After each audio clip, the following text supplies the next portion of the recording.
इतनी कानून व्यवस्था है आपकी, सब कुछ है आपके पास, फिर भी जो है महिलाओं पर रेप नहीं रोक पा रहे हो, हत्याएं नहीं रोक पा रहे हो। सुनो भाई, मैंने ध्यान से आपको सुना है, सुनिए जरा। No don't please. जिस दिन अम्बेडकरवादी गुस्सा हो जाएगा वो फिर इस सरकार को जो 24 में आ गई है वो आने वाले चुनाव में ऐसा सबक सिखाएगा कि दोबारा पलट के नहीं देख पाओगे। तो मैं, मेरे दाएं तरफ जो साथी बैठे उनको बुरा लगेगा, कर्नाटक में 14,732 करोड़ रुपए इन्होंने दूसरी योजना में लगा दिए और मध्य प्रदेश में आपने 95 करोड़ रुपए जो है दूसरे बजट में लगा दिए। हमारा जो मिलता है उसको तो मत छीनो भाई। एमएसपी की लीगल गारंटी कोई बात नहीं हुई है। किसानों को जो 6,000 रुपए मिलते हैं उसको बढ़ा के 12,000 रुपए करना चाहिए और फसल बीमा जो है उसका सारा प्रीमियम सरकार भरे, किसानों पे बोझ ना लगे। रिजर्वेशन प्रमोशन में लागू नहीं किया गया, पुरानी पेंशन को बहाल नहीं किया गया, इस पर चर्चा नहीं हुई। देश में मनरेगा समेत न्यूनतम मजदूरी की दर 700 रुपए होनी चाहिए। समान काम समान वेतन पॉलिसी लागू होनी चाहिए। जो रसोई की चिंता करते हुए 500 रुपए प्रति सिलेंडर से ज्यादा के दाम नहीं होने चाहिए, जो महिलाओं को राहत मिल सके। बिजली के दामों में भी कमी होनी चाहिए। बेरोजगार युवाओं को 5,000 रुपए भत्ता मिलना चाहिए, जो बेरोजगार युवा जो है अपनी पढ़ाई या अपना खर्चा उठा सके। मैं अपने क्षेत्र के विषय में महोदय आपसे कहना चाहता हूं कि पश्चिम यूपी में नगीना में एक एम्स बनना चाहिए, एक IIT बननी चाहिए, एक IIM बनना चाहिए। नगीना लोकसभा में उद्योग धंधे लगने चाहिए।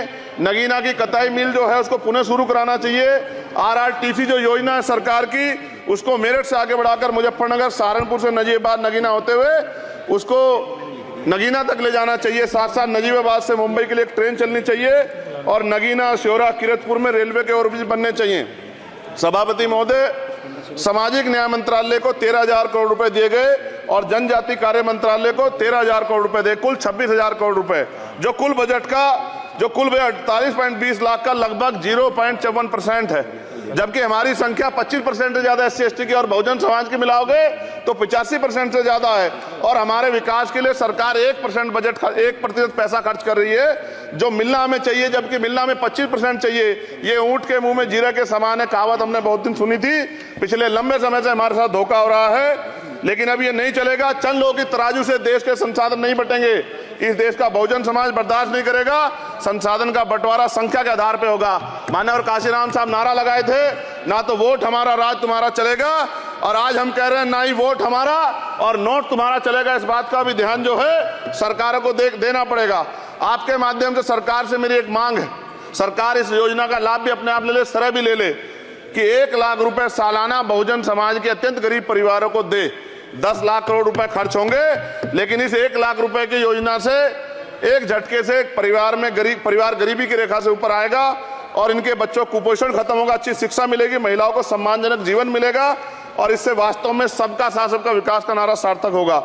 अगर प्रश्न ये होगा कहां से आएगा, तो उसका जवाब ये है कि जब अमीरों का 16 लाख करोड़ रुपए माफ हो सकता है, कॉर्पोरेट टैक्स का घटाकर लाखों करोड़ रुपए का चूना सरकारी खजाने को लगाया जा सकता है, पेट्रोल डीजल के दाम 10 गुना एक्साइज ड्यूटी बढ़ाई जा सकती है, तो गरीबों को सरकार पैसा क्यों नहीं दे सकती। महोदय, समय आ गया है, अब निजी क्षेत्रों में आरक्षण की व्यवस्था होनी चाहिए। SC ST OBC को निजी क्षेत्रों में आरक्षण मिलना चाहिए। और मेरी आपसे ये भी मांग है, क्योंकि अब समय की मांग है और देश तेजी से आगे बढ़ रहा है, तो मैं कहूंगा कि सरकार का जो सबका साथ सबका विकास का नारा लगभग वो असत्य महसूस होता है, क्योंकि अल्पसंख्यकों में मुसलमानों, जैनों, सिखों, बुद्धिस्टों के लिए कुछ दिख नहीं रहा, उनकी कल्याण कोई योजना नहीं है। मदरसों को जो बजट मिलता था वो कम कर दिया गया है। आर्थिक तंगी से लोग मर रहे हैं। इंटर्नशिप की बात हुई है, परमानेंट रोजगार नहीं है। और दिल्ली में क्या हुआ बच्चों के साथ कल, उनकी सुरक्षा की जिम्मेदारी क्या है? वो आए तो बनने थे IAS IPS और बन क्या गए, लाशें बन के गए। यहाँ से कोई ध्यान नहीं दे रहा है, किसी की नजर नहीं है। साथ साथ मैं आपसे ये भी आग्रह करूंगा कि हम ग्रामीण क्षेत्रों से आए लोग देश से बड़ा प्रेम करते हैं और हम ये महसूस करते हैं कि सरकारें हमें सुनेंगी, सरकारें हमारे बारे में सोचेंगी। लेकिन ऐसा महसूस हो जाता है आजादी के 75 साल बाद, और जिसको अमृत काल कहा जा रहा है, आज भी SC ST OBC के लोगों पर अत्याचार हो रहा है।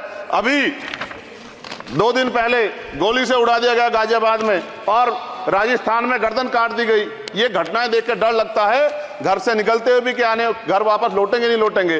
तो मेरा सरकार से आग्रह है, अगर आजादी के 75 साल बाद भी हमें हमारी हत्या हो रही है, तो हमारी मां को भी दर्द हुआ होगा जब उसने हमें पैदा किया हो। हमारी बहनों को भी हमारे खोने का दर्द होता होगा। कैसी कानून व्यवस्था है आपकी? सब कुछ है आपके पास, फिर भी जो है महिलाओं पर रेप नहीं रोक पा रहे हो, हत्याएं नहीं रोक पा रहे हो, गरीबों, दलितों, पिछड़ों, किसानों, मजदूरों की जान नहीं बचा पा रहे हो। किसान सुसाइड कर रहा है, नौजवान सुसाइड कर रहा है, और बड़ी बड़ी बातें होती हैं, इधर भी अच्छे लोग हैं, इधर भी अच्छे लोग हैं, लेकिन अच्छाई तब होगी जब जमीन पे भी कुछ काम दिखाई देगा। और जमीन पे महोदय कोई काम दिखाई नहीं दे रहा है। जब कोई योजना की बात आती है तो सरकार हमसे मुंह मोड़ लेती है। आप बताइए, एजुकेशन का बजट कम कर दिया, हेल्थ का बजट कम कर दिया। मैं अपने क्षेत्र में गया तो आप विश्वास कीजिए, डॉक्टर नहीं है, स्कूल में मास्टर नहीं है, और कोई भर्ती ऐसी नहीं जिसका पेपर लीक नहीं होता है। तो देश किस तरफ जा रहा है और इसमें नौजवानों का भविष्य क्या है, इसके बारे में हमें चिंता करनी चाहिए। और अंत में अपनी बात को खत्म करते हुए मेरा आपसे आग्रह और आपके माध्यम सरकार से आग्रह है कि यहां बाहर बाबा साहब अम्बेडकर की मूर्ति लगी हुई थी, एक वो करोड़ों लोगों की आस्था से जुड़ा विषय है, और आप विश्वास करो इतना गुस्सा है उसको लेके। मेरी आपके माध्यम से मैं हाथ जोड़ता नहीं हूं, लेकिन मैं हाथ जोड़ के आपसे आग्रह कर रहा हूं कि प्रधानमंत्री जी, सरकार से हमारी आग्रह कि वो अम्बेडकर वादियों के सम्मान का ध्यान रखते हुए, उनके जो है दिल की पीड़ा को समझते हुए, उनके दर्द का ध्यान रखते हुए उस मूर्ति को पुनः स्थापित करा दीजिए। अगर इसमें कोई राजनीतिक कारण अलग बात है, लेकिन मैं कंक्लूड कर रहा हूं। मगर मैं आपसे कहना चाहता हूं, इसमें बहुत गुस्सा है। जिस दिन अम्बेडकरवादी गुस्सा हो जाएगा, वो फिर इस सरकार को जो 24 में आ गई है, वो आने वाले चुनाव में ऐसा सबक सिखाएगा कि दोबारा पलट के नहीं देख पाओगे। तो मैं आपका धन्यवाद करता हूं, और मुझे विश्वास है कि सरकार मेरी बातों पे गौर करेगी और गरीबों के बारे में सरकार सोचेगी, गरीबों को आगे बढ़ने के अवसर प्रदान होंगे।